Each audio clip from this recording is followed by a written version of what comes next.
Trump kini justru tak menyangka jurus tarif andalannya justru jadi bumerang.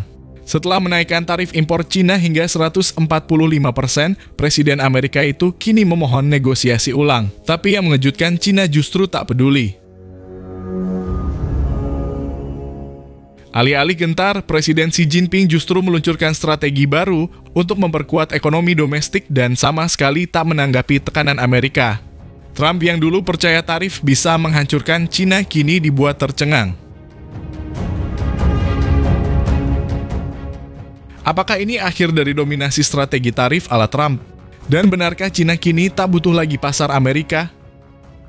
Donald Trump panik perang dagang yang awalnya jadi senjata pamungkas Amerika, kini malah jadi bumerang. Setelah menaikkan tarif impor barang dari Cina hingga 145%, Trump mengira Cina akan tunduk. Tapi kenyataannya, Beijing membalas lebih ganas dengan tarif 125% dan langsung menghantam balik perekonomian AS. Pasar saham goyang, pelaku industri jerit, dan kini Trump mulai goyah dan minta negosiasi.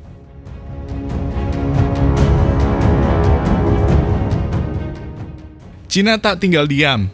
Mereka tahu permainan tarif ini sudah jadi taktik lama Amerika dan sekarang Beijing menunjukkan mereka bukan pihak yang bisa ditipu. Trump yang dulu lantang ingin menang besar di perang dagang, sekarang mulai menyesal. Dunia menyaksikan, inilah saatnya Amerika memohon damai kepada negara yang tak sudi lagi jadi korban tekanan ekonomi. Indonesia kapan bisa berani seperti ini?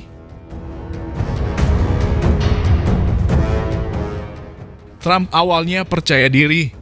Ia menaikkan tarif barang impor dari Cina hingga 145%, berharap tekanan itu membuat Beijing bertekuk lutut. Tapi kenyataan di lapangan sangat berbeda. Alih-alih melemah, Cina malah balik menyerang dengan tarif balasan sebesar 125%, dunia pun tercengang.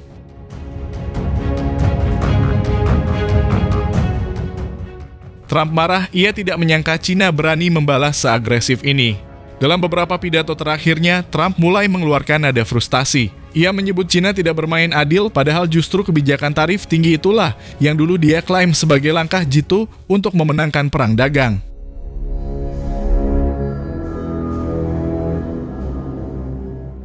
Di bawah kepemimpinan Xi Jinping, Cina mengambil posisi yang sangat tegas. Mereka tidak hanya menaikkan tarif, tapi juga memperluas kerjasama perdagangan dengan negara-negara Asia, Timur Tengah, dan bahkan Eropa Timur. Cina menunjukkan bahwa mereka punya banyak opsi selain Amerika.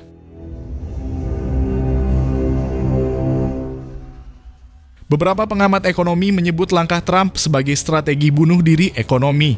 Mengapa? Karena perusahaan-perusahaan Amerika kini menjerit. Biaya produksi naik, rantai pasok terganggu, dan konsumen mulai merasakan dampaknya melalui harga barang yang melonjak.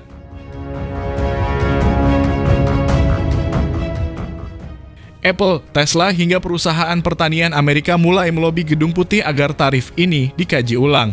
Bahkan ada laporan bahwa beberapa industri vital mulai mempertimbangkan relokasi produksi ke luar negeri karena tekanan dari perang dagang ini.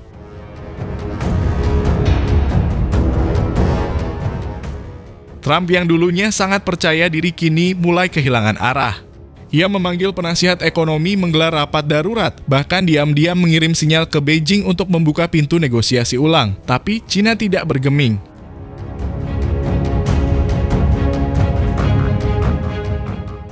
Xi Jinping tahu bahwa ini saatnya menunjukkan taring.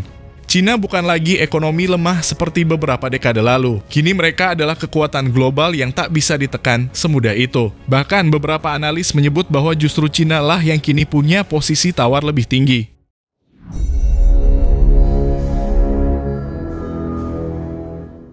Data terbaru menunjukkan ekspor Cina ke kawasan ASEAN dan BRICS meningkat tajam. Sementara Amerika mulai kesulitan menjaga stabilitas ekonominya sendiri akibat efek domino dari tarif yang dia buat sendiri.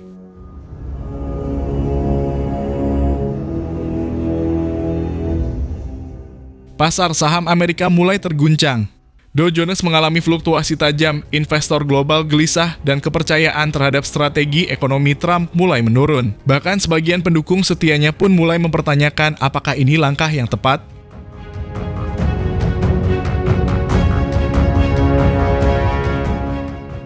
Jika perang dagang ini terus berlanjut tanpa arah yang jelas, Amerika diprediksi akan rugi besar. Bukan hanya di sektor ekonomi, tapi juga dalam reputasi global. Dunia menyaksikan bahwa Washington kini bukan satu-satunya pemain utama di panggung ekonomi internasional.